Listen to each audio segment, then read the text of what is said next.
Thank you, and it's great to be with you here today. This is part two of this series, and this one focuses on how Bitcoin works, what its main features are, and what we believe is its world changing potential. Yesterday's talk focused more on the problem that Bitcoin solved, or the problem with fiat money or the legacy monetary system. And I know most of the people in this room did not attend that first talk, so we're going to start by doing a quick speed run through that, and then we'll get here to the main topic of Bitcoin. Scroll through these.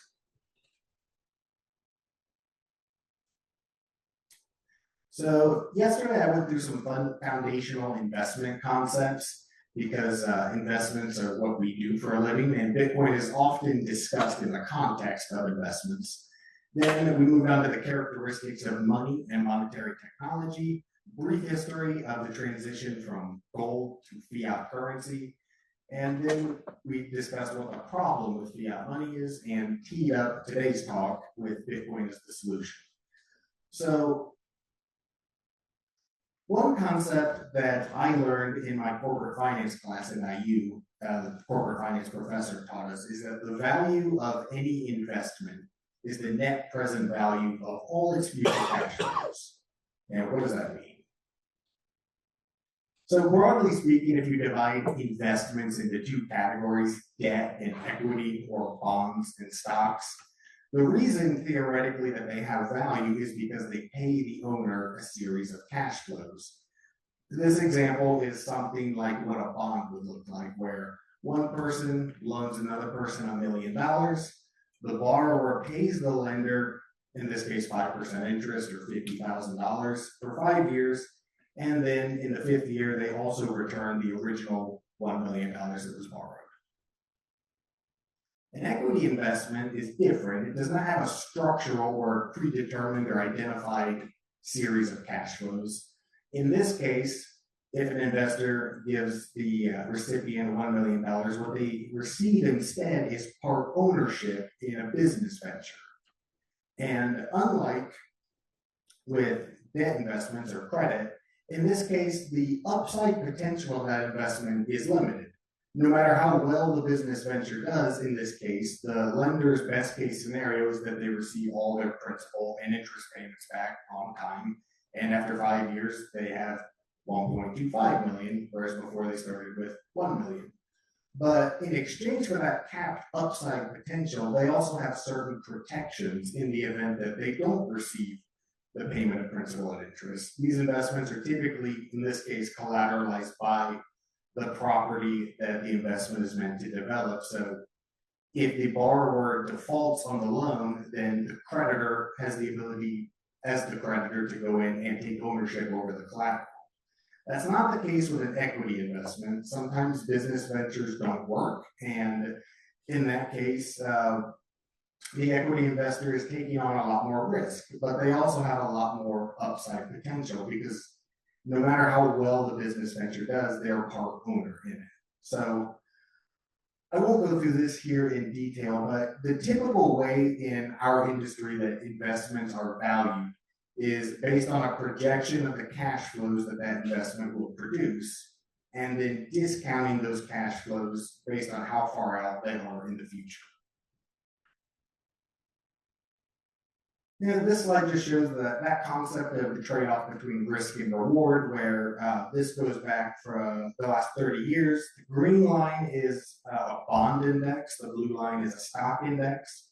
You can see that the bond investor had a much smoother, predictable ride, but compared to the blue line, which had a lot more ups and downs. But at the end of 30 years, the stock investor ended up with a lot more money. Now, over the last 10 years, 15 years, but especially 10 years, a new asset class has emerged in the world that extends that trade-off even further, even more risk and even more reward than stocks. Higher volatility, higher reward. That asset is Bitcoin. So you can see for the last 10 full calendar years, this is what this shows. An investor who invested $1,000 in the stock index S&P 500, after 10 years, their investment would be worth $3,425. that comes out to an average annual return of 13.1%. Somebody who bought $1,000 worth of Bitcoin in the beginning of 2015, their investment after 10 years would be worth $432,659. That comes out to an average return of 83.5%. Now, I won't go through all of these individual price points, but this gives you a sense of Bitcoin's historic volatility. We'll call out a few numbers where March of 2020, Bitcoin was worth about $5,000.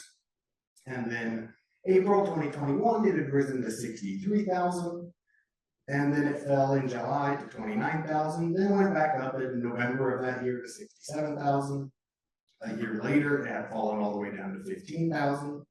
And then you can see up, down, up, down. It peaked a few weeks ago at 125,000, and currently it's worth about 112,000, I think, last I checked.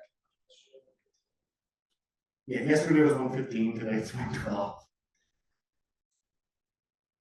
So the volatility is much higher than what you would typically see in a stock index or a conventional investment. But the performance has also been profoundly better. Bitcoin has outperformed every major asset class in the world since its inception. And we typically look at the last decade because that's where you have the most robust price history. And we're not starting from zero, so we think it's a little bit more fair to cut off the early years of Bitcoin. But you would think, because you don't want to, for money you want to spend a day from now, a month from now, even a year from now, Bitcoin may not be a good idea because you have no idea what it's going to be worth in the short term. But as an industry, our primary focus with our clients is to help them build wealth over the long term. And you would think in an industry where that's the fundamental goal, an asset like Bitcoin would be profoundly interesting. And yet, even today in 2025, I would say the majority of our industry still largely ignores or dismisses Bitcoin and does not consider it a good investment. So why is that? There's a lot of different reasons, but I boil it down into three main ones that we hear in our industry from other colleagues. And that comes to Bitcoin doesn't produce any cash flows. Remember, theoretically, the only reason investments have value is because they pay the owner a series of cash flows in the future.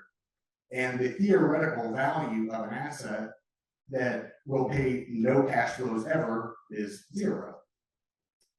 The second one is that Bitcoin isn't backed by anything. It's not redeemable for a commodity like gold or silver or any other real world asset. All Bitcoin is ones and zeros. It's digital information. And the third reason is that people only buy Bitcoin because they believe they'll be able to sell it to someone else in the future. And that leads investment professionals oftentimes to conclude that Bitcoin is a bubble or even a Ponzi scheme. This leads to a term called the greater fool theory, which is common in financial bubbles, where the only reason this thing, it doesn't have any real value, but I'm still going to buy it because I think that someone who's even stupider than me is going to come along and buy it off of me for even more money. And the only reason that that person's going to do that is because they believe the same thing. But of course, with bubbles, they all eventually pop because eventually you run out of idiots who are willing to spend money on something with no real value.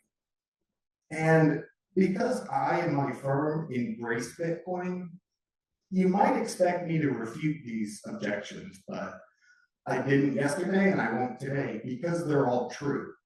Strictly speaking, technically speaking, the fundamental value of Bitcoin as an investment is zero because it's not an investment. Bitcoin is money.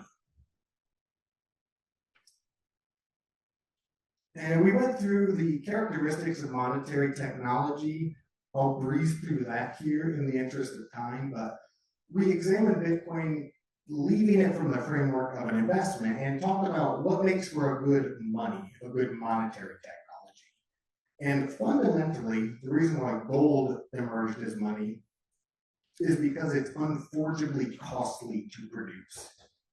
Anyone in here can try to inflate the gold supply, can try to produce more gold, But there is no way to do that without expending energy and time.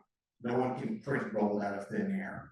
And because of gold's nature as an element, it's essentially indestructible. As a result of that, for the most part, all the gold that humanity has ever mined is still in the above ground gold supply. So the existing supply is about 66 times larger than the amount that we mine every year. And that is why gold emerged as money, because in the free market, it was the commodity that was hardest for humanity to inflate the supply of. However, gold's fundamentally limited, primarily because it's a physical metal. Even during gold's monetization, where it was the primary monetary asset, you still saw the monetization of lesser metals like silver and bronze to account for smaller denominated transactions. I said yesterday, imagine going to a convenience store and paying for something that was $1.79 by slicing off a tiny piece of gold. It doesn't work that well. So in the 18th, 19th, into the 20th century, the global monetary system scaled with gold-backed currencies, with gold at the base layer where economic participants exchanged claims on gold, gold-backed banknotes, either physical or virtual, and the cumbersome final settlement of gold only had to occur periodically between banks. Of course, the problem with this is that that also granted a small minority of financial institutions the enormous privilege of printing gold-backed claims costlessly. It's unfortunately costly to inflate the gold supply. It costs nothing to inflate the supply of claims on that gold. And so the predictable result is that eventually there were a lot more claims on gold floating around than there was actual gold on deposit. And every central bank in the world defaulted on its obligation to redeem gold-backed claims for gold. So the inventor of Bitcoin, pseudonymous, we don't know who he, she, or they were, but they went by the pseudonym Satoshi Nakamoto. And Satoshi said this: the root problem with conventional currency is all the trust that's required to make it work. The central bank must be trusted not to debase the currency, but the history of fiat currencies is full of breaches of that trust. So the fundamental problem with the current monetary system is inflation.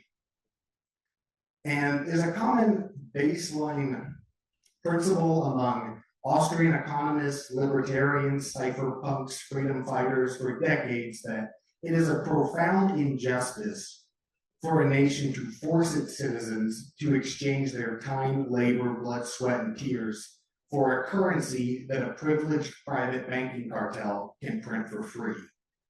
But over the course of most of those decades, there was no solution. No one could figure out how to come up with a viable alternative to central banking.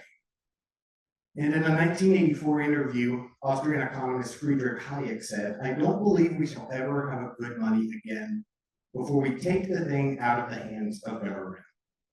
That is, we can't take it violently out of the hands of government. All we can do is by some sly, roundabout way, introduce something that they can't stop. On January 9th, 2009, someone did that. That person's name was Satoshi Nakamoto, and they broadcast the first Bitcoin transaction in what's since known as the Genesis block of Bitcoin. And in that first transaction, they embedded a message. And it reads, "The Times, January 3rd, 2009, Chancellor on brink of second bailout for banks." That refers to the British newspaper, the Financial Times, and Chancellor refers to the Chancellor of the Exchequer. So even though we don't know who Satoshi was, he left in these two examples and many others pretty strong indication for why Bitcoin was created and the problem that it was meant to solve.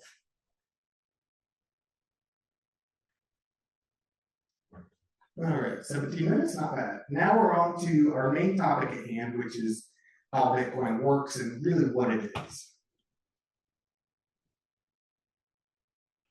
So Bitcoin's main features, like gold, Bitcoin is an asset without an issuer. There is no one central entity that produces more Bitcoin. Anyone on Earth, if they want to, through a process called Bitcoin mining, can attempt to inflate the Bitcoin supply, just like gold. Just like gold, it is unfortunately costly to produce more Bitcoin. It takes energy, and there is no way around that cost. Bitcoin, like gold, is also global. It's not tied to any particular nation state, any legal jurisdiction, any corporation, or any identifiable organization.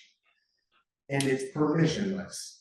In order to engage with Bitcoin, you don't need to enter your driver's license info, your social security number. Bitcoin is pseudonymous. The network doesn't need to or can even know who you are. Bitcoin is open to all 8 billion people on the globe. Unlike gold, Bitcoin's not a physical metal. Bitcoin is digital. So you have a bearer asset that can achieve final settlement upon delivery. But unlike gold, you can move it along telecommunication lines. And that's important because the reason the gold standard failed is because as telecommunication technologies developed, humanity was able to send payment information at the speed of light, but gold can't move that fast. There is no way to accomplish that. So in the 18th, 19th century, you saw a massive divergence between the speed of settlement and the speed of payment, which is what resulted on the default of the gold standard that I mentioned previously. But with Bitcoin, the asset is the information. Fundamentally, the speed of payment and the speed of settlement are the same thing. So one way to think about gold is that it has all the same properties as gold for all the same reasons that gold arose as the preeminent monetary good for thousands of years. Bitcoin has all of those except better, and it solves the fundamental limitations of gold. The reason why the gold standard failed in the first place and why we've been for the last 54 years living under a monetary system of fiat money. Money that's backed by nothing and has no intrinsic link to reality and no limit to its supply.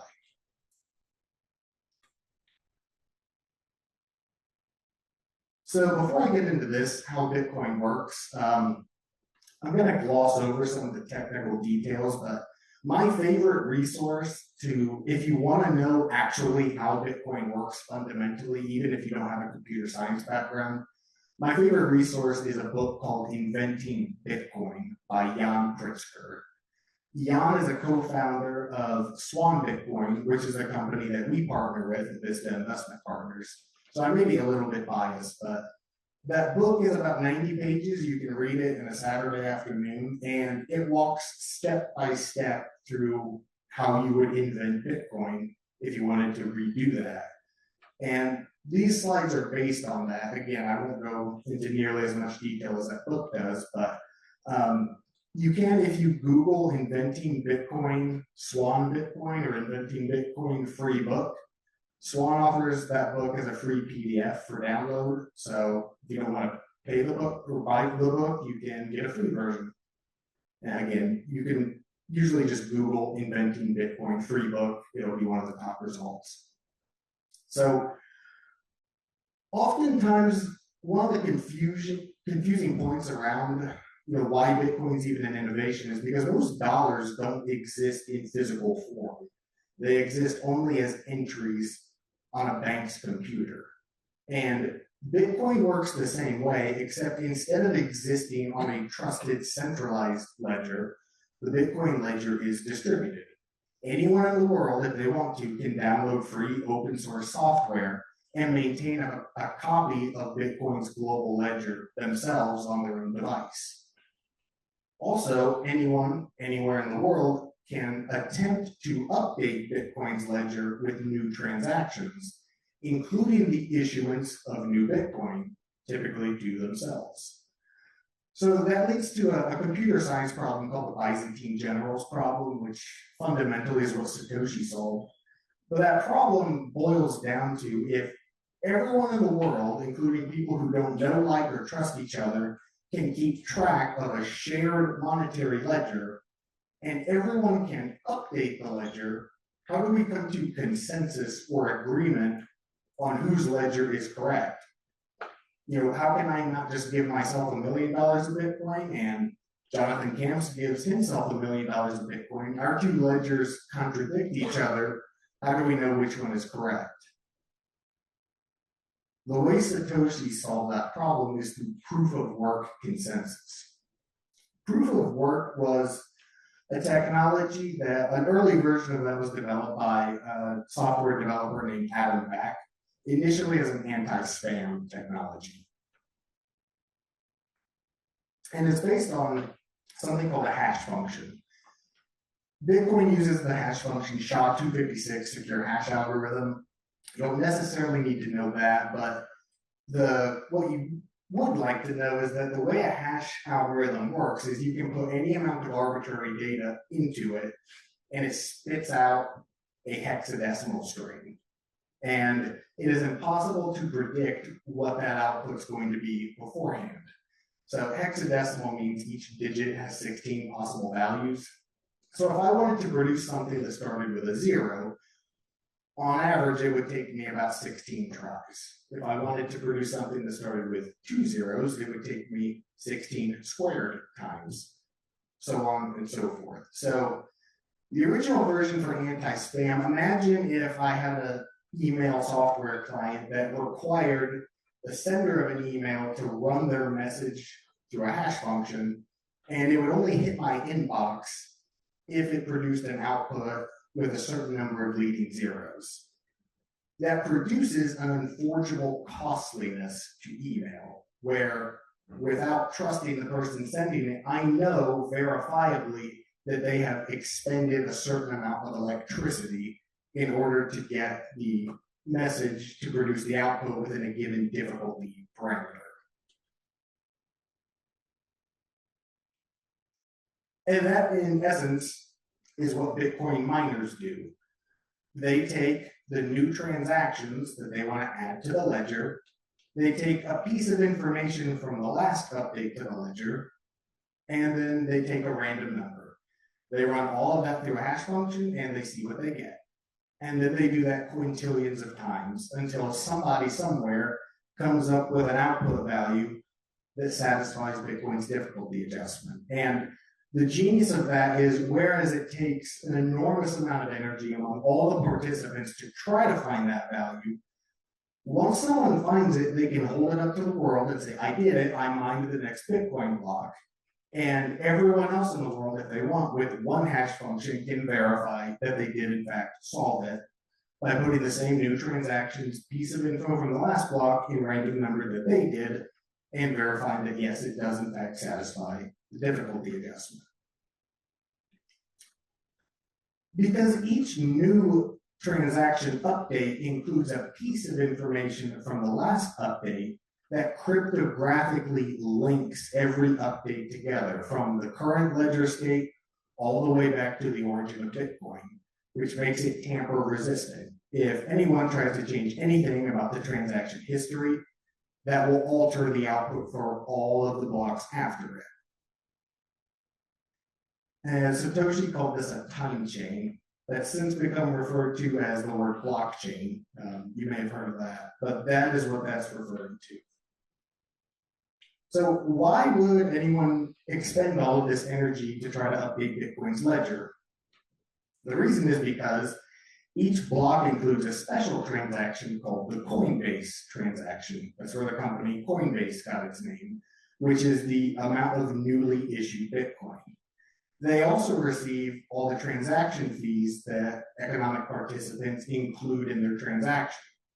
Because the data size of each Bitcoin block is limited, there emerges a free market for block space, where if you want to ensure that your transaction gets mined into the next block, you will include a fee that will induce a miner to add yours to their block. And those fees rise and fall over time in a global permissionless free market. So Bitcoin miners expend all that energy in the attempt to get Bitcoin. And when the Bitcoin protocol first launched in 2009, it released 50 new Bitcoin every block. The Bitcoin difficulty adjustment, or the Bitcoin difficulty adjusts every 2016 blocks, or every 2 weeks roughly, in order to maintain an average of 10 minutes between each block time. So if blocks are being mined faster than 10 minutes, the difficulty adjustment gets harder. If blocks are being mined slower than every 10 minutes, the Bitcoin difficulty adjusts to get easier. So because it's based on probability, sometimes it takes an hour to mine a block. Sometimes 2 blocks are mined right after each other. But so far in Bitcoin's history, it has maintained a tight average of just under 10 minutes. It's faster than 10 minutes because over time, the amount of new miners on the network has risen dramatically. So most or the majority of adjustments have been more difficult, not less difficult. So the issuance started at 50 Bitcoin every block, every 10 minutes. But every 210,000 blocks, or every 4 years, given a block time of 10 minutes, that issuance gets cut in half. So it went from 50 at the beginning to 25 to 12.5 to 3.25, and that will continue until the year approximately 2140, when the last Bitcoin will be mined.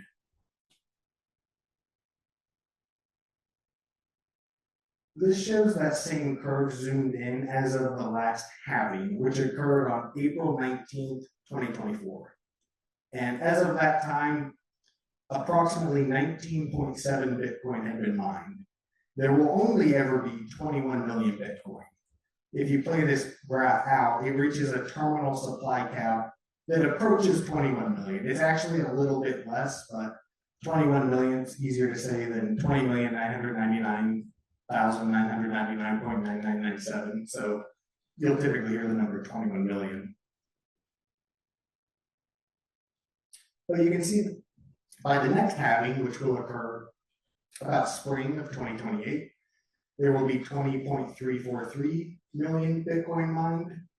And by 2036, the vast majority of all the Bitcoin will be mined, and humanity will spend the next century competing over the next 100,000, 150,000 or so Bitcoin. And it will take approximately 30 years to mine the last coin. After which, miners will still get compensated, but not from the block subsidy. It will come purely from transaction fees after the year 2140. This is the same chart repeated from part 1. So here, I want to talk about, in our mind, how we think Bitcoin could change the world.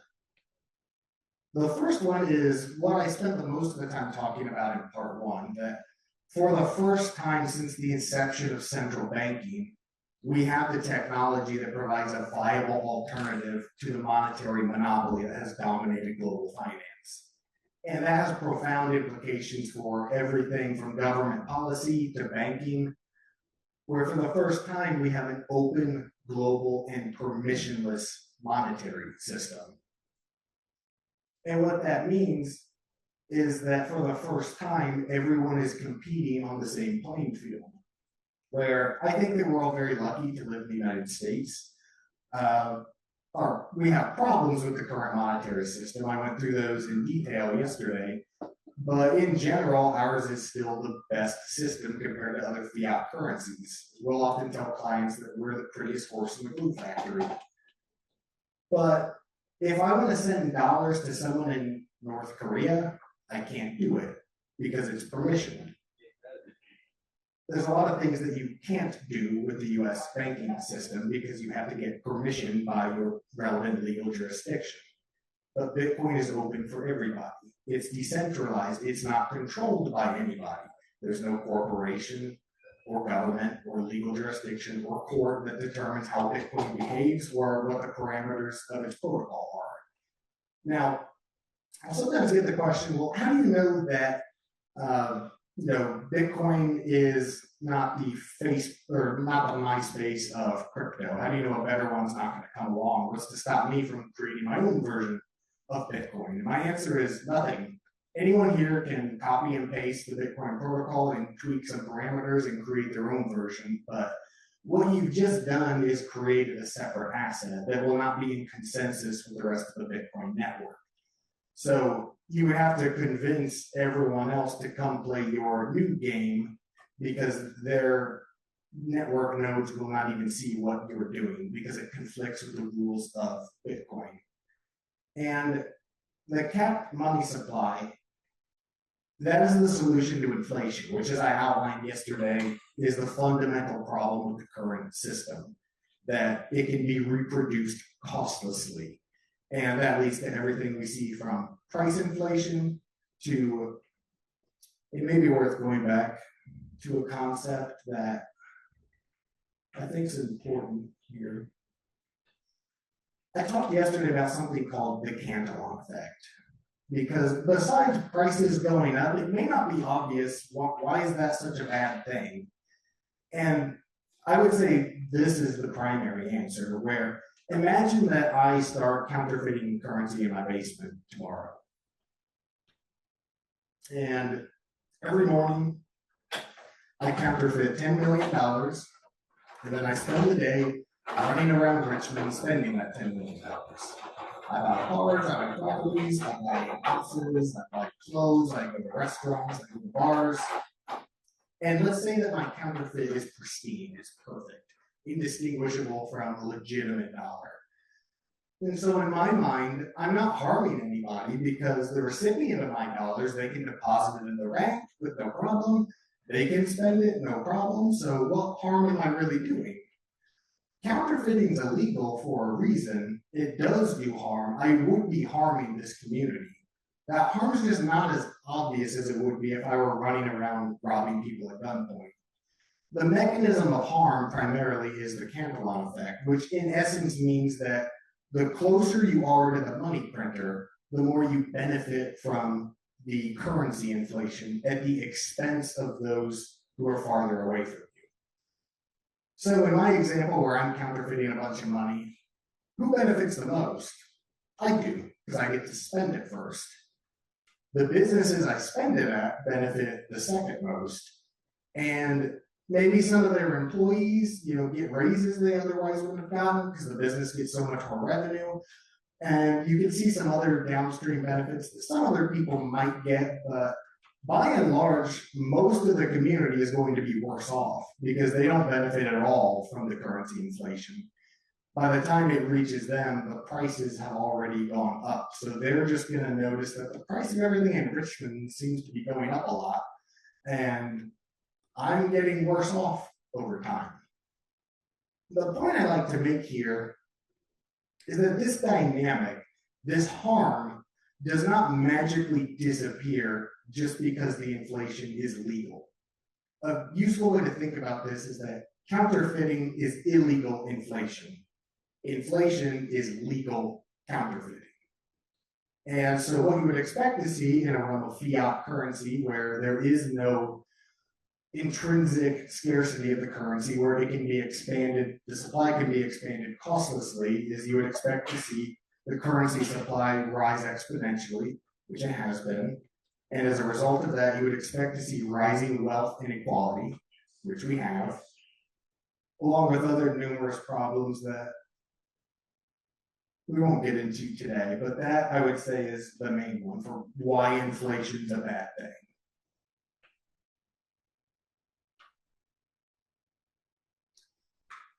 It's also a bad thing for the individual in the sense that one of the other things I discussed yesterday, the way I describe it is that it creates an artificial incentive to invest. I freely admit that a lot of my industry only exists because the currency bleeds value every year. Where if someone who has money has a viable choice to just not do anything with it, to just save it, then they may not invest. And a lot of clients I've worked with in my career are not really investors. They're not trying to deploy money at risk in a business venture in order to generate a return. They're just trying to preserve their purchasing power and retire someday. But whether they know the mechanics behind why this is the case or not, pretty much all of our clients know intuitively that if anyone wants to become or remain wealthy, you can't do that by just holding dollars in a bank account. You have to do something with your money. You have to put your money to work. But in a world where money holds its value, where it's unforgeably costly to produce more of it, and in Bitcoin's case, where it has a hard cap limit supply, there exists, again, savings as a viable alternative where you don't have to invest money. You can just hold it and keep it safe. So that rounds out, I'd say, that first point for how we think Bitcoin could change the world is it creates a viable alternative for central banking, which solves all the downstream societal harms that central banking has had on society over the last 112 years since the Federal Reserve inception. But the last two are ones I want to talk about because they're often not discussed. The dominant discussion around Bitcoin has to do with its behavior as a financial asset. And of course, as a team of financial advisors, that's primarily how we offer it and educate clients about it. But I want to talk about two others because when I think about where the future could lead and what Bitcoin might look like 10, 20, 30 years from now, I think the most appropriate analogy would be, because a common analogy people use with Bitcoin is it's digital gold. And that's a pretty good starting point, but it's a little bit like calling the internet a digital newspaper in the year 1990. It's not wrong, but in hindsight, it's obvious to us that that doesn't even nearly capture what that technology would become. And that's how we view Bitcoin's development in a lot of different areas. But just like the internet, we believe Bitcoin will transform and disrupt and change every area of the economy. One of those examples is the energy market. We talked a little bit about how Bitcoin mining works and how even though it's a digital asset, it is irrevocably tied to the unforgeable expenditure of real world energy. And as a result of that, we have something that we've never had in human history, which is an energy market that is location independent. The reason that's important is because the vast majority of energy on Earth is wasted or stranded because the cost to transport it to market is higher than its value would be to the market. That's not true with Bitcoin. Anywhere in the world where there's energy, whether it's hydroelectric from a waterfall in the middle of a remote wilderness, or a few examples I'll get into later, as long as you can have access to the internet, you can transform that analog energy into electrical power.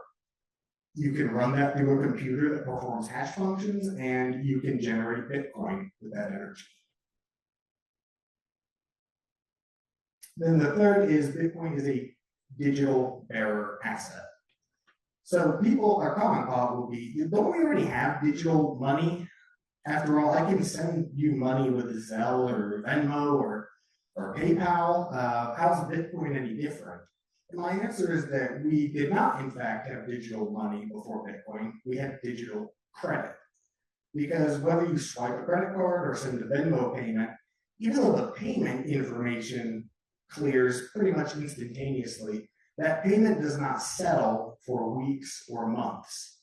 And it's subject to fraud, chargebacks, it's costly, it has counterparty risk, credit risk, there's expenses associated with it.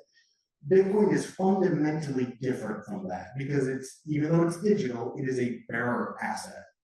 Just like gold, delivery of Bitcoin constitutes the final settlement of a payment, except it can be sent along telecommunication lines.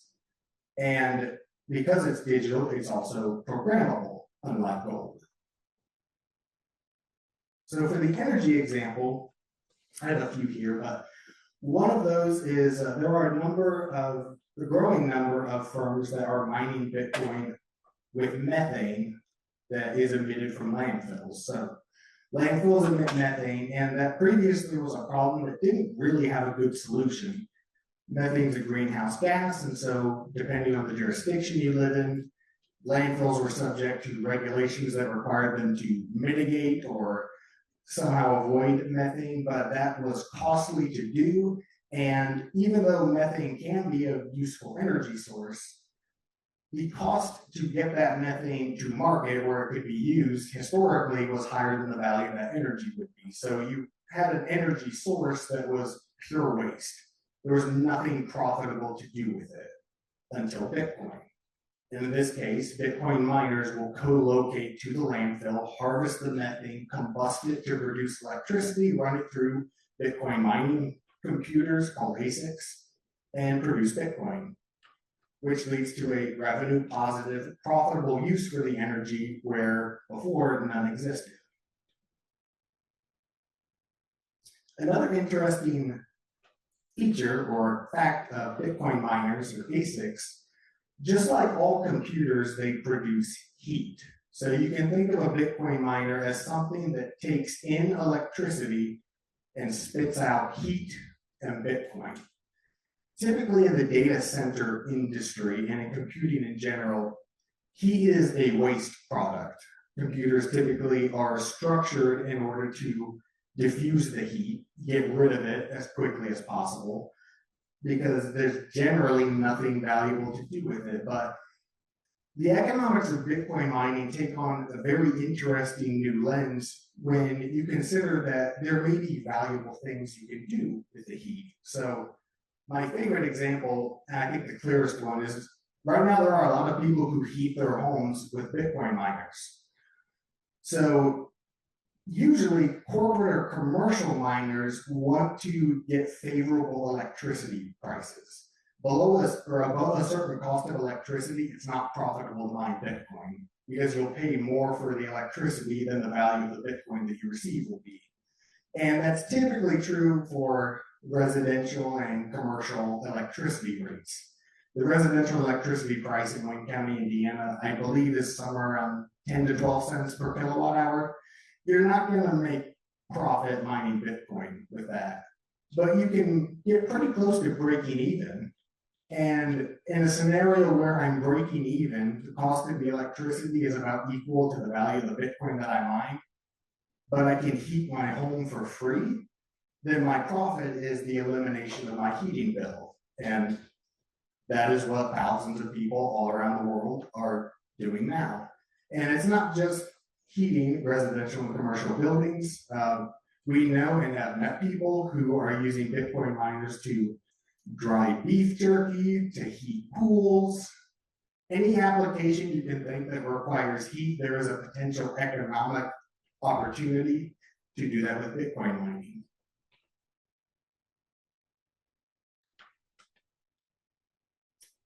And last, looking at use cases for Bitcoin as digital money, a digital bearer asset. The first is a superior alternative to credit cards. You may be aware that Steak and Shake recently started accepting Bitcoin. I forget the precise date on that, but they have since reported that those transactions are a lot cheaper than credit cards. Typically for merchants, they have to pay the credit card network a merchant fee of around 3%, because that's about how much it costs to settle a credit transaction with counterparty risk and everything else associated with it. You eliminate most of that with Bitcoin because it's not credit, it's money. And Jonathan and I recently met the CEO of a company that's doing this. And there are a lot of them that are doing this, where they create point of sale terminals for businesses that allow them to accept credit cards like they normally would, or if the customer wishes, to pay in Bitcoin.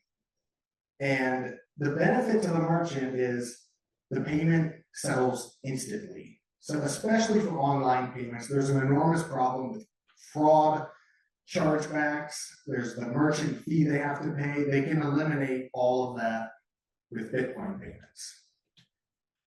It also creates the possibility for novel revenue models that were not practicable before. And one of those is micropayments, where because it's costly to transmit digital credit payment information, there's a certain minimum value below which it's just not viable. It costs more than it would of the value of the payment. So if you're familiar with the HTTP error 404, page not found, there's another error called HTTP error 402, payment not found. that was put into that internet protocol under the assumption that eventually one day we're going to figure out how to digitize money. But then we never did, decade after decade. But that's in the protocol for that reason, to enable something called micropayments, where imagine you pay a penny to read a blog or 5 cents to listen to a podcast. Instead, the internet business model scaled to surveillance capitalism, where the common phrase is, if the product is free, then it's not the product, you're the product. So you think of social media networks like Facebook, let's say. The reason it's free is because Facebook doesn't earn its revenue from you, the account holder. Facebook sells your data to its customer. That's how they make all of their revenue, and that's how the internet revenue model scaled. But because of Bitcoin, there is now a different, and in my opinion, a superior business model where customers and consumers actually pay for the services that they're consuming, like we do in the analog world. That's not possible in the digital world. Cross-border payments, because Bitcoin doesn't rely on any particular legal jurisdiction or banking system. Has anyone tried to send a wire internationally? Some of our clients have, and for anyone who has, that point becomes immediately obvious, where there's been numerous examples where with terrorist attacks all throughout the world, where for one reason or another, it's pretty much impossible to get a family member who lives in a different country money. People have found, oh, I can just send them Bitcoin. And Bitcoin now, besides the US dollar, is about the most liquid asset in the world, where no matter which country someone is in, you can send them Bitcoin, they will be able to convert it to the local currency and spend it, and do it far cheaper than any of the available alternatives in most cases. And then the last one I put on here is that because of Bitcoin's nature, it is an ideal transaction medium for AI agents. So you all may be familiar with LLM, large language models. The way that we see those scaling is that you're going to start to see generalized agents that are able to subcontract sub-features of a prompt to specialized LLMs. And that agent will be able to pick and target the right LLM for the right component of the job, and then assemble the output for you in a coherent way. But in order to do that, there needs to be a way for the LLMs to economically allocate their compute. It costs electricity. Every prompt that you input into an AI model, some server farm somewhere is heating up and spinning, and it costs electricity. So that traffic has to be capped somehow. In my opinion, the best way to cap it is to irrevocably tie the money payment of the request to the data that you're using. And that enables AI agents to economically transact with each other through the payment of Bitcoin, where I don't have to enter, I don't have to pay for a subscription, a monthly subscription to an LLM, or 5 different LLMs like I currently am. Instead, I can just endow an AI agent with digital money, and it can pay for what it needs as it goes and as I input prompt requests. That last one's a little bit more theoretical. The first 3, we see numerous concrete examples. We've met CEOs of companies that are doing this. They're profitable companies, they're growing companies, they're young companies, so they're not well known, but just like the early internet companies, we're already seeing that trajectory for those first 3 happen. The fourth one's a little bit more theoretical, but it's not my pet theory either. There are a lot of smart, hardworking people who are working on this.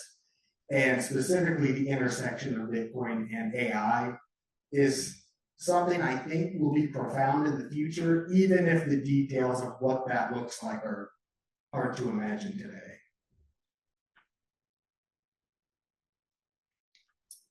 So as you may be aware, Bitcoin was the first cryptocurrency, but pretty quickly people figured out, oh, I can create my own version of Bitcoin and try to convince people that it's better for one reason or another. And today we live in a world where there are tens or hundreds of thousands of different crypto tokens.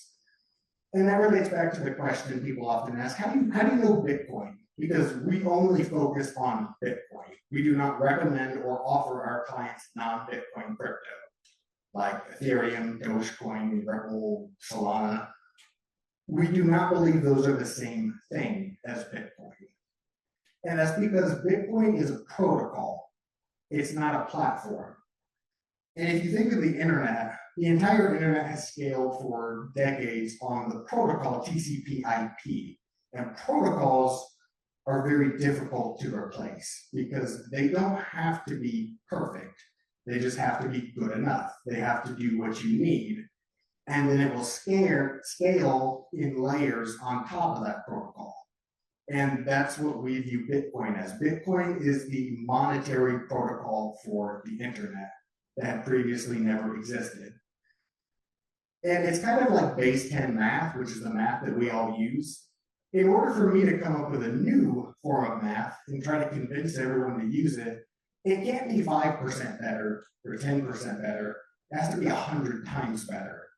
And many computer scientists have noted, the ones who go in and try to tinker with Bitcoin, because they change around the parameters.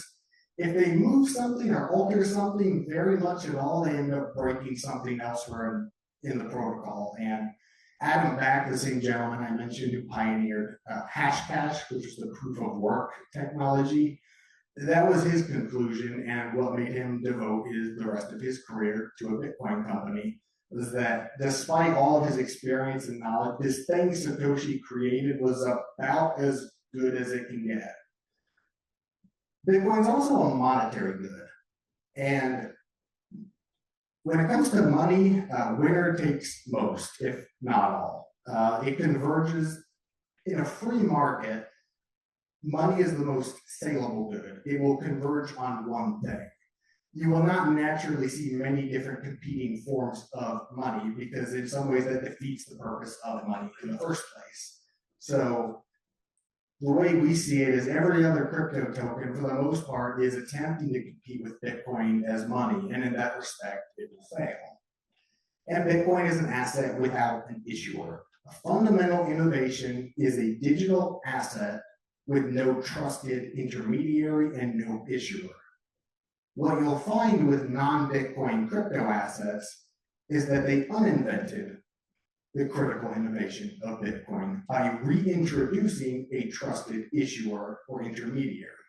That could be a corporation, a foundation, a DAO or a DAO is a crypto term, but somewhere, somebody, some identifiable group of people has the authority to change the monetary policy of the network or make non-backwards compatible rollbacks. Somebody controls it.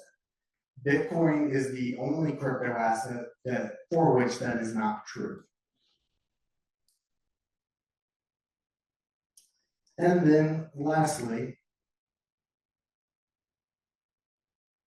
there's a big narrative today in the crypto space about tokenization, or tokenizing real world assets, putting real world assets on the blockchain. The most common example of that currently is stablecoins, which is essentially a digital dollar on a blockchain network. And here I just try to make the simple point that a blockchain cannot enforce anything exogenous to itself. A few years ago, there was a lot of hype around property deeds on the blockchain, your house on the blockchain, and it's going to be great because you can split ownership of it into 100,000 different pieces and you can sell it to different people all around the world and leverage it in these crypto protocols, and it's going to be amazing. And the reason why that didn't work and won't work is because the ownership of a real world asset has to be enforced in the real world. The simple example for that is if my grandmother tokenized the deed to her house and then North Korea hacked her computer and stole it, does North Korea own her house now? What happens there? There's a big narrative around tokenizing stocks.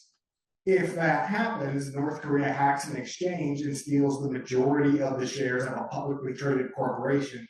Is the US government simply going to throw up its hands and say, well, I guess North Korea just took over one of the most valuable companies in the US, but it's on a blockchain, there's nothing we can do? Of course not. They're going to burn those old tokens that were hacked and reissue them, because for a tokenized asset, that means there is a counterparty. There is a trusted issuer. So as we continue seeing that narrative play out in the coming years, I just think that's an important reminder to try to maintain a level head, because there's going to be a lot of hype around that. But in our mind, Bitcoin is the thing to focus on. So we have a few minutes left if there's any questions. Yeah.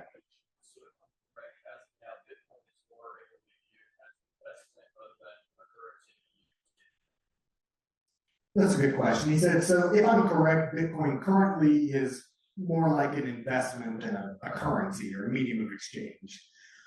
I would say that's right, because when you look at the natural monetization of a novel form of money in the free market, the Austrian School of Economics predicts that that will happen in stages. Where I talked about the reason gold became money wasn't fundamentally because of its divisibility, its ease of use and payments. It was because of its unforgeable costliness and inflation resistant. So the asset you would predict based on that theory will first mature as a store of value, then as a medium of exchange, then as a unit of account. And we're still fairly early in Bitcoin's maturity as a store of value asset. Currently, the value of all the Bitcoin that have been mined is 2.1 trillion, I think. There's roughly $1 quadrillion of liquid wealth in the world, and that's expanding by 7 or 8% per year. So we don't think in jurisdictions that have pretty good payment technology like the US, Bitcoin probably won't mature as a medium of exchange for a few decades, but eventually we believe it will. But currently, for the most part, for US citizens, it is more practical to view it as an investment, even though for the reason I outlined, strictly speaking, it's not one. Yeah. Thank you for asking that, because I forgot to mention that, because that is a common point of confusion where the current price of Bitcoin is $112,000, and that leads people to say, well, I can't afford a Bitcoin. I missed out on it. I might as well go buy Yo-Yo Coin because it's only a 10th of a cent. When in reality, just like a dollar is subdividable into 100 cents, one Bitcoin is subdividable into 100 million subunits that have since become known as Satoshis or sats after Satoshi Nakamoto. So you can buy any arbitrary amount of Bitcoin, $17, whatever it is, it's subdividable. And even on second layer networks, it's even subdividable at the sub-sat level, essentially meaning it's infinitely divisible. Yeah. What would you say to those that think that at this point Bitcoin it's too late for them to go to 6 months? So the question which I get commonly from investors and clients is, what would you say to someone who thinks they're too late to Bitcoin? And we hear that a lot where, well, sure, if only I would have bought 10 years ago, that's great, but it's already a $2 trillion asset, it's already $100,000+ a coin. I missed out on it. We think that is fundamentally wrong, because Bitcoin is not a stock, it's a new asset class. So the proper comparison for Bitcoin is not like it's a $2 trillion company. The proper comparison is to things like gold. Market cap of that, I believe, is 30 trillion. Bonds, 300 trillion. Stocks, 200 trillion. Bitcoin is still a tiny speck compared to what we believe it will grow to, if it is what we believe that it is. So the majority of Bitcoin's returns lie ahead. Or in other words, famously said in Bitcoin universe, because Bitcoin has a hard cap, Bitcoin has no top because fiat has no bottom. It will go up forever. Yeah.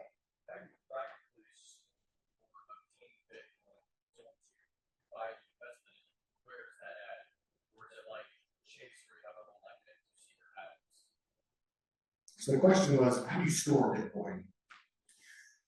I didn't get into this when glossing over the technical parameters, but the way that you're able to hold and own Bitcoin with no permission from anyone else, like a bank, is through cryptography, where you generate what's called a private key. A private key is a giant random number. And as long as you keep it secret, as long as no one knows what that number is, you can derive from that private key a Bitcoin address, and that you can share with the world. Anyone can send Bitcoin to that address, but it's only by signing a transaction tied to that address with the private key, you're able to submit a valid transaction to the Bitcoin network. And so the way that someone who wants to custody their own Bitcoin typically holds it is in a dedicated hardware device called a hardware wallet, where it is air gapped, which means that it's never connected to an internet connected device. Because if you are custodying your own Bitcoin, you need to be aware of maintaining security parameters, because if someone gets a hold of your private key, that person has your Bitcoin. So that's the way that you would do it if you want to self-custody. There are dedicated hardware devices that make it pretty easy to do that. Or you could outsource custody of Bitcoin to a qualified custodian, or more commonly, since January of last year, the SEC approved 11 spot Bitcoin ETFs. And the purpose of a spot ETF, just like a spot gold ETF, is to track the price of a commodity in a grantor trust exchange traded product. So that allows investors to get price exposure to Bitcoin right alongside stocks and bonds in their Fidelity account or their Charles Schwab account or Robinhood, wherever you buy your stocks. You can get price exposure to Bitcoin, although, of course, as I outlined here, a Bitcoin ETF loses all the other benefits of actual Bitcoin, but as an investment, it tracks the price.